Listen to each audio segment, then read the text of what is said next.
बिस्मिल्लाहिर्रहमानिर्रहीम। अस्सलाम वालेकुम। मैं हूं वसीम तबस्सुम अपने यूट्यूब चैनल WT24 के साथ। आज 4 फरवरी 2021 और बुध का दिन है। आप सबसे रिक्वेस्ट है कि मेरे चैनल को सब्सक्राइब करें। वीडियो अगर आपको पसंद आती है तो उसको शेयर भी करें, लाइक भी करें और कमेंट बॉक्स में अपनी राय का भी इज़हार कीजिएगा। आज मैं बात करना चाहूँगा बर्मा के बारे में। बर्मा का इस वक्त मौजूदा नाम जो है म्यांमार है। 1 फरवरी 2021 को वहाँ की मुसल्लह अफवाज ने खातून रहनुमा और हुक्मरान जमात की सरबराह अंग सन सूची को गिरफ्तार करके बर्मा में म्यांमार में वहाँ पे मार्शल लॉ नाफिज कर दिया गया है, जिसकी वजह ये बताई जाती है कि वहाँ पे जो नवंबर में आम इंतखाबात हुए थे उसमें वाज़ह धांधली की गई थी, जिसकी वजह से इनको वाज़ह बरतरी हासिल हुई और जिसकी वजह से इनको और इनके साथियों को गिरफ्तार कर लिया गया और वहाँ पे मार्शल लॉ नाफिज कर दिया गया। इसके बारे में मैं आपको एक दो चीज़ें बताना चाहूँगा कि बर्मा, अगर इसका इर्द गिर्द का इलाका देखा जाए तो बर्मा या म्यांमार, ये इसके जो इर्द गिर्द इलाके शामिल हैं इसमें बांग्लादेश भी है, इंडिया भी है, चाइना भी है, थाईलैंड भी है और खलीज बंगाल भी है। खलीज बंगाल जहाँ पे वाक़या है, खलीज बंगाल का एरिया, वहाँ पे एक सूबा है जिसका नाम है अरकान और वहाँ पे एक शहर है रखाइन जिसको रोहिंग्या भी कहा जाता है। और अक्सर आपने सुना होगा मीडिया पे रोहिंग्या के मुसलमानों के साथ बहुत जुल्म और सितम हो रहे हैं।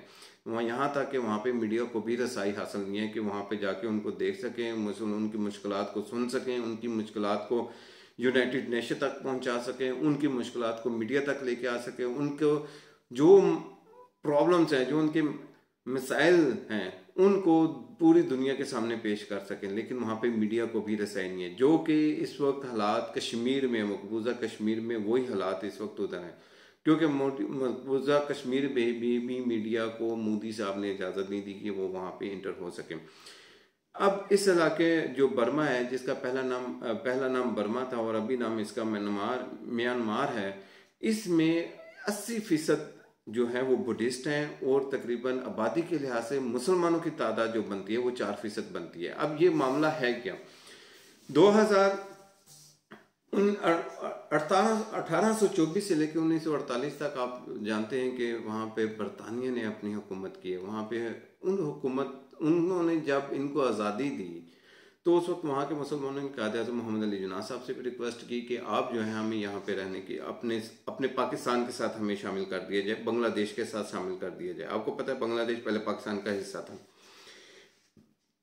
उन्होंने कहा कि हमें जो है उनके साथ हम शामिल कर लिया जाए, लेकिन बहरहाल कुछ मामला की वजह से ऐसा नहीं हो सका। लेकिन ब्रिटिश जो बरतानिया हुकूमत थी उन्होंने ये इलाका बर्मा को दे दिया, बर्मा में शामिल कर दिया, जहाँ पे 80% बुद्धिस्ट थे और 4% मुसलमानों की तादाद थी। अब जिस इलाके में मुसलमान आबाद हैं, इस इलाके का नाम है रखाइन और ये जो सूबा बनता है ये बनता है अरकान। अब इस रखाइन में, रोहिंग्या में मुसलमान नहायत ही मुफलिस की ज़िंदगी गुजार रहे हैं। यहाँ वहाँ पे अगर अपने घर बनाने की कोशिश करते हैं तो वहाँ की फ़ौज इनके इतनी खिलाफ है कि वहाँ की फ़ौज इनके घरों को मस्मार कर देती है, इनकी मसाजिद को भी मस्मार कर देती है और नस्ल कशी वहाँ पे की जा रही है और मुसलमानों को हर तरह की तकलीफ दी जा रही है। ये इलाका जहाँ पे मुसलमान आबाद हैं, यहाँ पे कुदरती वसाइल बहुत ज़्यादा हैं। अब वहाँ की मैंने आपको बताया फ़ौज जो है नस्ल कशी बहुत ज़्यादा कर रही है। वहाँ पे कवानीन बड़े तरह तरह के मुसलमानों के लिए सिर्फ उन्होंने बनाए हुए हैं। वहाँ के जो लोग हैं, जो बुद्धिस्ट हैं, वो बिल्कुल पसंद नहीं करते कि मुसलमानों के हाथ से कोई खाना खाए, क्योंकि उन्होंने एक बात का तासुर दिया हुआ है कि मुसलमान जो हैं वो अपने खाने में, जब भी होटल में किसी में जाते हैं तो 3 बार वो थूकते हैं उस खाने में और वही खाना फिर आपको भी खाना पड़ेगा, जिसकी वजह से लोग उनके मुसलमानों के खाने को गलत, यानी कि एक गलत खबर उन्होंने वहाँ पे फैलाई हुई है कि लोग इनका खाना ना खा सकें। और इसी कोशिश में वो है कि मुसलमानों की आबादी को कम से कम किया जा सके, रोहिंग्या में रहने वाले मुसलमानों की आबादी को कम से कम किया जा सके। और उन्होंने बड़े ऐसे कवानीन भी बनाए हैं। लेकिन उनकी नस्ल कशी कैसे की जाती है, 70% से ज़्यादा जो रोहिंग्या के मुसलमान हैं वो इस हर जबर का सामना करना पड़ता है। अदाद शुमार के मुताबिक तकरीबन 11 मुख्तलिफ इलाकों से 40 लाख मुसलमान अफराद लापता हैं। 12 लाख से ज़ायद अफराद को जिला वतन कर दिया गया है, जो कि पाकिस्तान, बांग्लादेश और तुर्की और बाकी गिरदोनवा के इलाकों में वहाँ पे रहाइश पजीर हैं। वहाँ पे यहाँ तक भी जुल्म किया जाता है कि इनको कश्तियों में बैठा के इन्हों खुले आसमान के नीचे समुद्र में छोड़ दिया जाता है, और जैसे भी अगर वो जिंदा रहते हैं तो ठीक है, मरते हैं तो मर जाए। बहरहाल इस तरह यहाँ तक उन पर जुल्म किए जाते हैं। 1300 से ज़्यादा मकानात मसमार किए गए हैं। आपको मैंने बताया वहाँ पे जो भी अगर मुसलमान कोई घर बनाने की कोशिश करते तो उनके घर को मसमार कर दिया जाता है। 32 मसाजिद से ज़्यादा वहाँ पे मस्जिदों को भी इन्होंने वहाँ पर मसमार किया। अब नस्ल कशी करते कैसे हैं रोहिंग्या के जो मुसलमानों, ये सिर्फ कवानीन जो है रोहिंग्या के मुसलमानों के लिए। अब सोचने वाली बात ये करते कैसे हैं। इस्लाम में हमारे, जैसा कि हम मुसलमान हैं अल्हम्दुलिल्लाह, हम ये जानते हैं कि जब लड़का या लड़की बालिग हो जाते हैं, जब अगर लड़की की उम्र 15 साल और लड़के की उम्र 18 साल होती है तो उसमें उसको शादी करने का हक होता है। लेकिन हमारे माशरे में लड़की जितनी बालिग होने के फ़ौरन बाद कुछ जल्दी कर लेते हैं, कुछ देर से करते हैं। लेकिन रोहिंग्या के मुसलमानों में लड़की की उम्र 25 साल होनी चाहिए, लड़के की उम्र 30 साल होनी चाहिए। और शादी के लिए वहाँ पर अगर कोई जोड़ा शादी करना चाहता है तो $750 उसको देना पड़ेंगे, तो ही शादी हो सकती है, क्योंकि ये फीस है वहाँ की गवर्नमेंट की। और ये कवानीन सिर्फ मुसलमानों के लिए, दूसरे मज़ाहिब के लिए नहीं है। इसके अलावा अगर उन्हें यहाँ बच्चा पैदा होता है तो $150 उनको अलग से इसकी फीस देना पड़ेगी।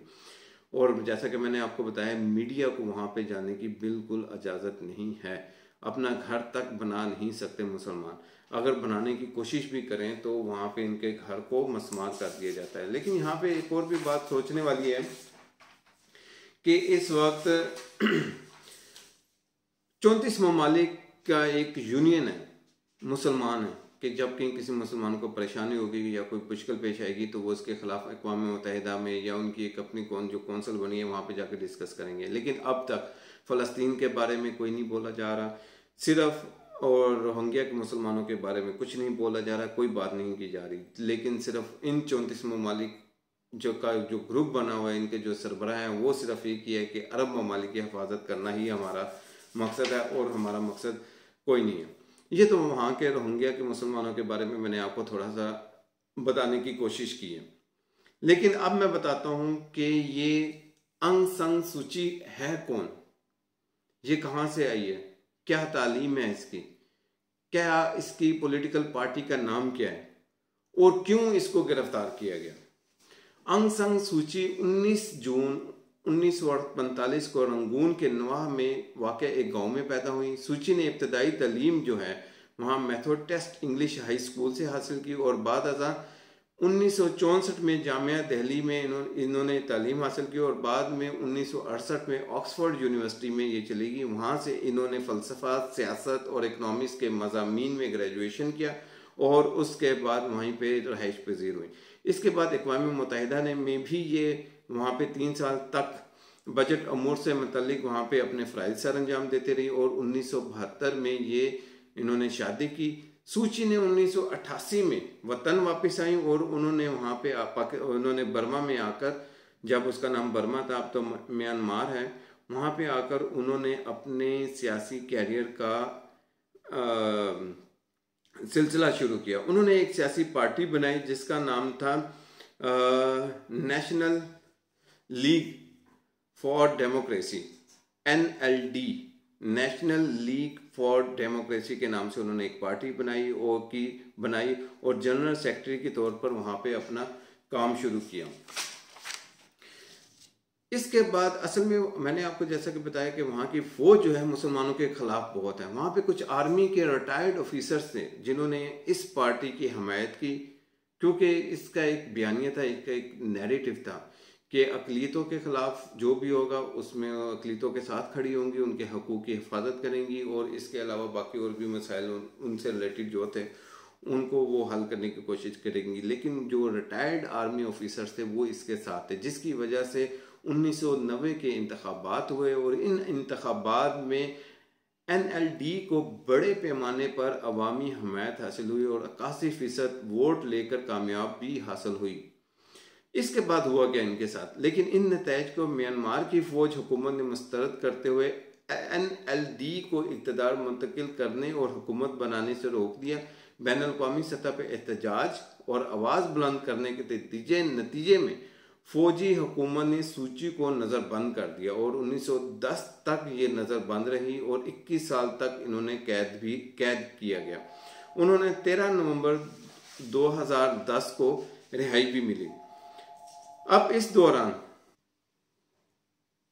इन्होंने दौरान हिरासत 1951 में अमन डेमोक्रेसी को भी फ़रोग़ दिया। लोगों को ये भी बताया कि अमन के लिए काम करना है, लोगों को, मुसलमानों को, वहाँ के अक़लीतों के बारे में। 2009 में इंसानी हकूक़ की पासदारी के अवार्ड भी इनको दिया गया और तकरीबन 13 लाख अमेरिकी डॉलर इनको मिले और इन्होंने वहाँ पे सूची ने ये फैसला किया कि ये अवाम की तालीम और उनकी सेहत के लिए मौक़िफ़ करूँगी मैं। सूची का शुमार तीसरी दुनिया की इन सियासतदानों में होता है जिन्होंने हालात, जबर, कैदबंदी और सोबतों और मसाइब के ख़िलाफ़ जदोजहद की अलामत तस्वर किया जाता है। लेकिन ये तस्वीर का सिर्फ एक रुख है, क्योंकि जब 1910 के बाद ये दोबारा इधर बर्मा में इनके इलेक्शन हुए, हुक्मरान बनी, तो इन्होंने जो दावे किए हुए थे मुसलमानों के साथ वो बिल्कुल उस पर करामत साबित नहीं हुई। तो इसी वजह से इनके साथ और भी बहुत से मसाइल पेश आए। इन्होंने अपने दौरे हुकूमत में जो मुसलमानों के साथ बातें की, जो अक़लीतों के साथ बातें किए हुए थे कि भी हम इनका साथ देंगे, लेकिन जैसा कि मैंने आपको बताया है कि 80% आबादी वहाँ पे बुद्धिस्ट की है और ज़्यादातर होल्ड बुद्धिस्ट का और वहाँ की फ़ौज का है और इसी वजह से वो मुसलमानों के बारे में ना तो कोई बात कर सकें। जो उन पे जबर होता रहा, जो उन पे जुल्म होता रहा, जो उन पर मजालिम ढाए गए आर्मी की तरफ से, मुसलमानों को कत्ल किया गया, खुले आसमान तले, खुले समुंदर में उनको छोड़ा गया और उनकी रहाइश गाहों को मसमार किया गया और फिर उनके कवानीन के बारे में, ताकि इनकी नस्ल कशी हो, इनकी आबादी ना बढ़ सके, मुसलमान तादाद में ना ज़्यादा हो सकें। तो इसके बारे में ये सूची ने बिल्कुल कोई बात नहीं की। सूची की जानिब से जानिबदाराना रवैये और बुद्धिस्ट इंतहा पसंदों को तहफ़्फ़ुज़ देने का तासुर अमल आलमी सतह पर महसूस किया गया। सूची को 1918 में इस वक्त खफ्त उठाना पड़ी जब एमनेस्टी इंटरनेशनल ने सूची को 2009 में जो अवार्ड दिया गया था इंसानी हकूक़ की पासदारी के लिए, वो वापस ले लिया गया।